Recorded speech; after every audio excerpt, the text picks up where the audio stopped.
Et en effet, c'est sur We Do Biz que vous êtes. Et aujourd'hui, l'expert qui nous accompagne, c'est François Bert. Bonjour François. Bonjour Moustapha. Alors François Bert, vous êtes fondateur et dirigeant d'Edelweiss RH, cabinet d'ostéopathie en organisation. Et alors après nous avoir proposé une chronique sur le constat de l'inné versus l'acquis et puis une deuxième chronique sur l'adéquation entre la personnalité et le poste, vous venez aujourd'hui aborder le diagnostic et vous proposer en fait ce qui vous semble être la vision juste de la personnalité dans le recrutement et le bilan de compétences. Oui, tout à fait.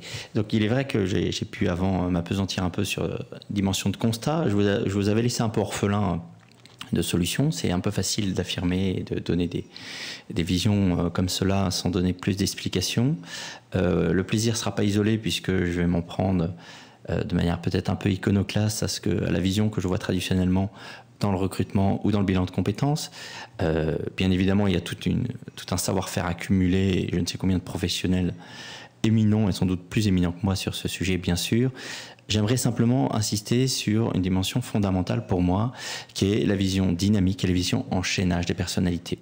Quand je vois aujourd'hui les résultats des bilans de compétences des gens que j'oriente aujourd'hui, ou quand je vois toutes les fiches qui peuvent être faites sur des candidats dans un certain nombre de cabinets, je constate de manière un peu triste en tout cas, et sans doute pour moi un peu limitée, que l'on a affaire à des listes, à des états de lieux statiques, à des patchworks de personnalités qui me font un peu l'impression d'un mécanisme démonté et qu'on laisse démonter sans savoir comment il va fonctionner. Or, pour moi, toutes ces qualités, et ça je peux l'attester après avoir vu énormément de gens, ces qualités sont dynamiques, ces qualités s'articulent de manière ordonnée, enchaînage. Tout l'objet, pour moi, d'un entretien, et notamment d'entretien d'orientation, et de déterminer ce chaînage. Et ce chaînage, il ne peut pas être un nuage de points. Si vous voulez, les nuages de points, vous ne faites rien avec un nuage de points. C'est comme si, ça c'est l'ancien militaire qui parle, on vous demande de monter à l'assaut d'un nuage d'objectifs. Vous vous auto-dispersez, vous ne faites rien. Il faut un axe et un seul. Mon constat, il est simple, c'est qu'il y a 3 pôles de personnalité.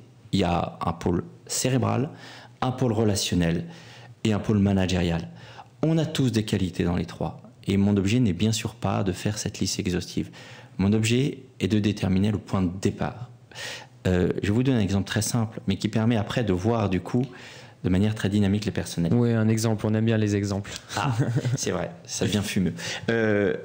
Très concrètement, on a tous des qualités relationnelles qui sont, on pourrait les mesurer et aussi les étaler sur des nuages de points avec des quotas, etc. Concrètement, c'est une information. Mais cette information n'a aucun sens si on ne la met pas en alignement par rapport à une recherche fondamentale personnelle dans la relation. Il y a des gens pour lesquels la relation est un but. Ces gens-là, par exemple, pour eux, la connaissance est prétexte à la relation. Ils apprennent, ils sont capables d'être très très bons dans des sujets, mais ce qu'ils recherchent au final à tout prix, c'est la relation. Et c'est pour ça d'ailleurs qu'ils sont capables de changer très facilement d'une matière tant qu'ils peuvent rechercher la relation. Il y en a pour lesquels c'est précisément l'inverse. La relation est prétexte à la connaissance. Donc pour eux, ils ont aussi un très bon relationnel, mais ce qu'ils recherchent, c'est s'enrichir. Ils vont chercher des contacts enrichissants. Cette deuxième catégorie de gens, par exemple, si vous les mettez en clientèle, dans la durée, il ne faudra pas s'étonner qu'ils aillent chercher les gens intéressants et qui ne répondent pas forcément à votre question de savoir combien tu as vendu. Voilà. Et puis il y a une troisième catégorie, les chefs, pour lesquels la relation est quelque chose de fondamental, mais quelque chose de conditionnel et quelque chose de subordonné à la mission.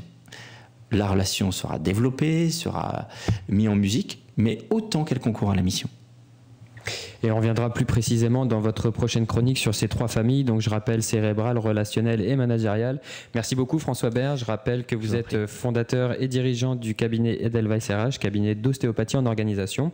Et à tous, chers auditeurs, je vous donne rendez-vous sur wedobiz.com pour retrouver les chroniques de François Bert. Merci à tous.